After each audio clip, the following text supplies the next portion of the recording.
الحمد لله نحمده ونستعينه ونستغفره ونؤمن به ونتوكل عليه ونعوذ بالله من شرور أنفسنا ومن سيئات أعمالنا من يهديه الله فلا مضل له ومن يضلله فلا هادي له ونشهد أن لا إله إلا الله وحده لا شريك له ونشهد أن سيدنا ونبينا ومولانا محمدا عبده ورسوله صلى الله عليه وعلى آله وصحبه ومن تبعهم بإحسان إلى يوم الدين. أما بعد، قال الله تعالى: أعوذ بالله من الشيطان الرجيم، بسم الله الرحمن الرحيم. يا أيها الذين آمنوا كتب عليكم الصيام كما كتب على الذين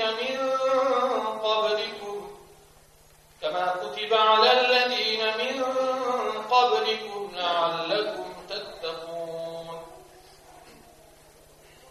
Mes frères, commençons tout d'abord par remercier Allah subhanahu wa ta'ala, le très clément,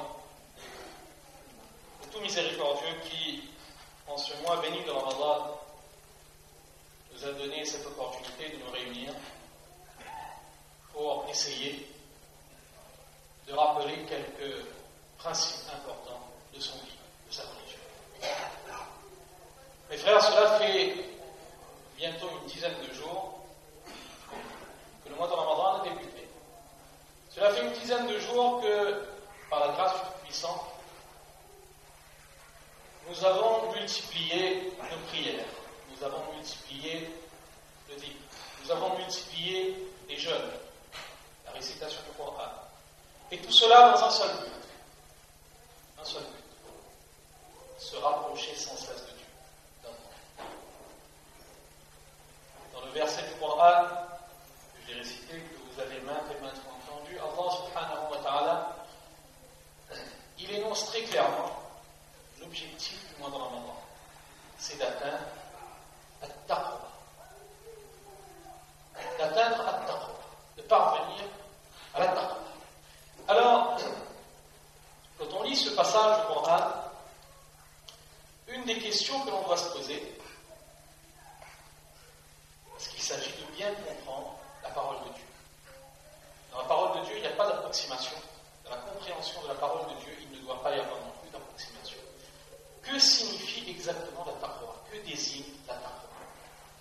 Eh bien, souvent, nous avons tendance à croire que la taqwa, c'est le fait de multiplier les pratiques rituelles. Quand on voit un frère ou une sœur augmenter sa récitation du Coran, quand on voit un frère ou une sœur augmenter ses prières, nawafil, augmenter son dhikr, eh bien, progressivement, on a tendance à développer cette conception que, ça y est, alhamdulillah, ce frère, cette sœur, il est sur la voie de la taqwa.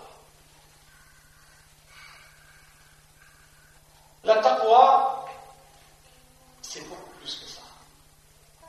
Le fait de multiplier les rituels, c'est une manifestation de la taqwa. Et ce n'est pas la taqwa en soi. Allah dans le Coran,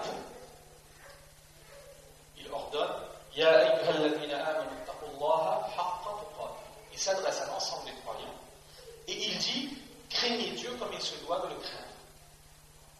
Ittaqullaha haqqa tuqatih. Et pour comprendre le Coran, eh bien, il faut revenir vers l'enseignement du prophète alayhi salatu wassalam. Et celui qui nous transmet ici l'enseignement du prophète, c'est Abdullah ibn Mas'ud, radiyallahu anhu. Quand on lui avait questionné sur le sens de ce passage du Coran, il avait défini la taqwa comme étant la combinaison de trois choses.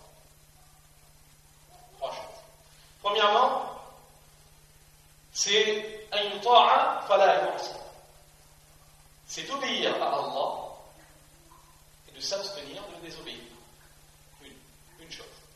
Deuxièmement, وَيُذْكَرْ فَلَا يُنْسَى. C'est de se souvenir d'Allah et de ne pas l'oublier. Et troisièmement, وَأَنْ يُشْكَرْ فَلَا يُكْفَرْ.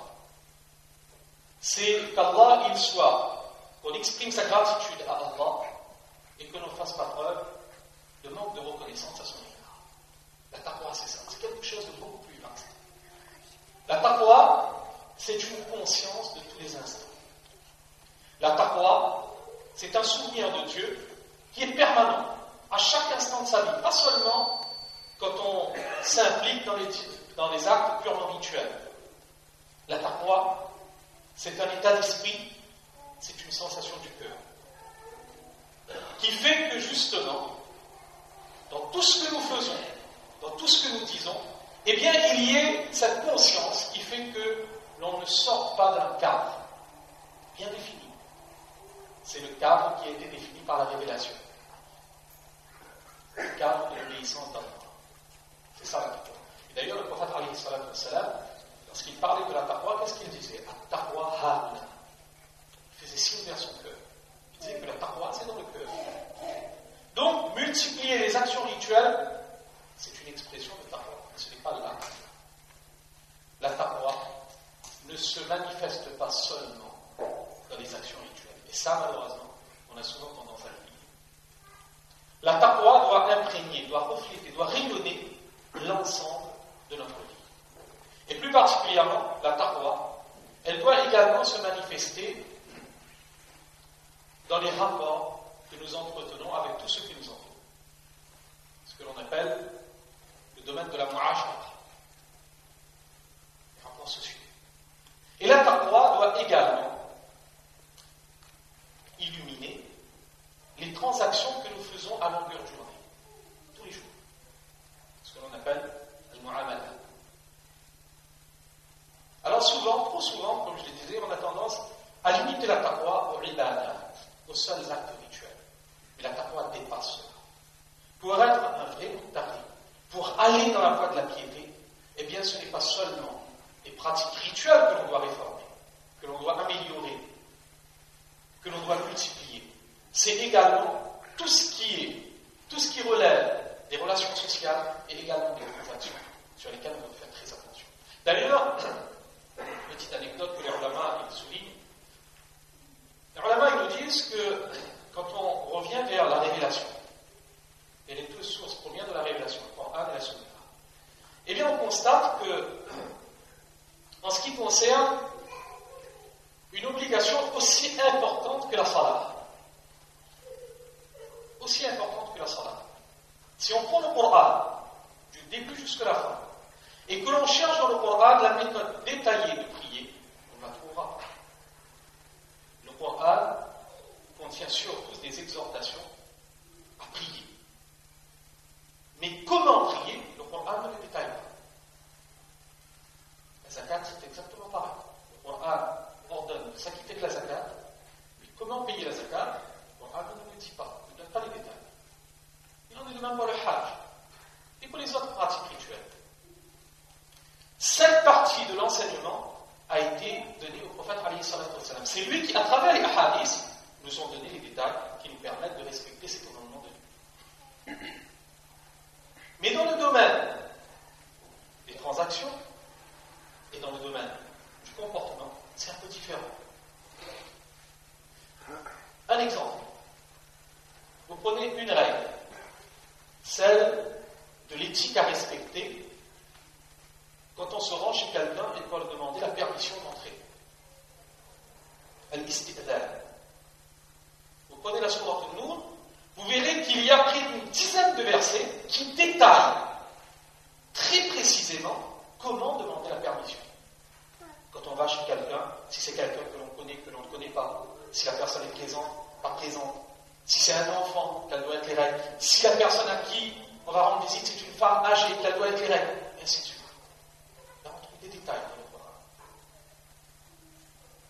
Prenez le plus long verset du Coran, le verset de la sourate Al-Baqarah, à la fin de la sourate Al-Baqarah. Ya ayyuhalladhina amanu idha tadayantum. Est-ce que ce verset, il est en rapport avec le rituel? Pas du tout. C'est un verset qui énonce des principes, des règles à considérer lorsqu'on contracte une dette. Lorsqu'on va emprunter de l'argent, quelles sont les précautions à prendre pour que l'intérêt des deux contractants soit respecté.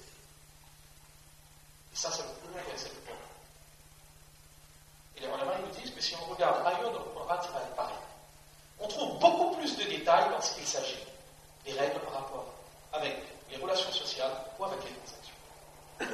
Alors justement, aujourd'hui, lors de notre présente intervention, on va se focaliser surtout sur le deuxième point, sur les transactions, le mu'amalat.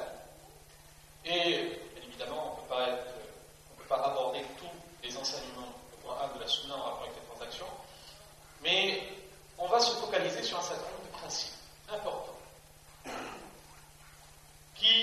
que l'on retrouve, auxquels on est confronté à chaque fois que l'on est amené à faire des transactions. Parce que vous imaginez bien, en tant que musulmans, en tant que musulmans, nous ne pouvons pas faire ce que nous voulons, comme nous le voulons, en matière de transactions. Dans notre vie de tous les jours, nous combinons généralement deux dimensions. Nous exerçons très souvent une activité professionnelle et dans le même temps, nous sommes consommateurs. Parfois, c'est nous qui vendons des produits ou des services, d'autres fois, c'est nous qui faisons l'acquisition de ces produits ou des services. Et bien justement, lorsqu'on exerce cette double casquette, et ça on le fait quotidiennement, tous les jours, on ne peut se permettre de faire n'importe quoi. Il y a des règles à respecter. Le prophète alayhi salatu wa salam, dans un hadith bien connu, lorsqu'il parle des questions que chaque être humain aura à répondre en priorité le jour final, eh bien il mentionne 5 choses. Abu Barzah al-Aslami, il rapporte le hadith, il dit que personne ne pourra pas faire un pas le jour du jugement avant d'avoir répondu à 5 questions. An umrihi fima afna. À propos de notre vie, de l'âge qui nous a été donné sur cette terre, du temps, du laps de temps que nous avons vécu sur cette terre, comment nous avons géré ce temps? Comment nous avons passé ce temps? Deuxième question, wa an ilmihi fima fa'al. De sa connaissance, de la science que nous avons reçue de la part d'Allah, comment nous avons agi par rapport à cette science?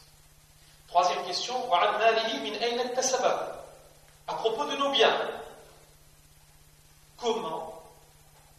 d'où avons-nous obtenu ces biens, cette richesse? Wa fima anfaqa. Et donc, quoi nous avons dépensé cette richesse? Et enfin, dernière question, wa an jismihi fima ablah. Et à propos de notre corps physique qui nous a été donné, dans quoi nous avons utilisé ce corps? 5 questions fondamentales le jour du jugement. Et vous aurez remarqué que parmi ces 5 questions, il y en a 2 qui portent sur la gestion des biens et de la richesse.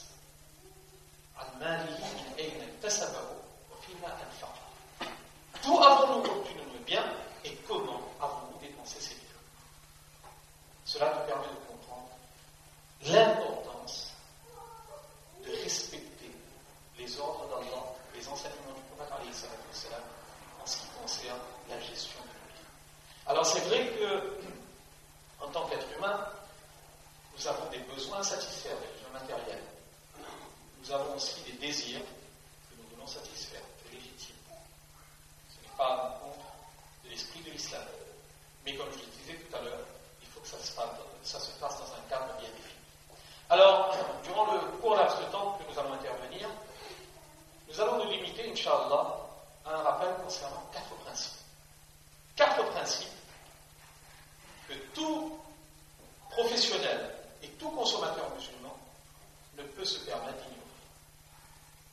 Et pas seulement d'ignorer, mais ne peut se permettre